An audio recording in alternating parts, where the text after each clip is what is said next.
Непостапувањето по укажувањата на народниот правобранител е најголем проблем кој стои на патот кон подобрување на состојбите во општествениот живот во Македонија, рече денеска новоизбраниот народен правобранител Фатон Селјами.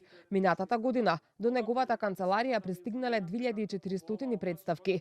Граѓаните најмногу се жалеле на правосудството, потоа на потрошувачките права, на правата од работни односи, а најмал број представки, 198, биле поднесени за ветските права.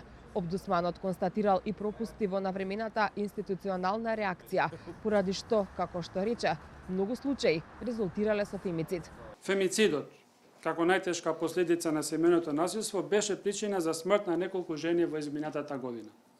Народниот правобранител, поступувајќи по предметните случаи на фемицид, констатира пропусти во институционалната реакција, заради што е потребно да се обезбеди превенција и координирано системско следење на семејствата со ризично однесување, како и воспоставување механизми кои овозможуваат рана интервенција и заштита на децата и другите членови на семејството, дури и кога жртвата формално не поднесува пријава. Селјами информираше дека по собствена иницијатива отворил предмет и се обратил до Министерството за правда и до Државниот управен инспекторат во врска со полагањето на правосудниот, нотарскиот и испитот за извршители на албански јазик.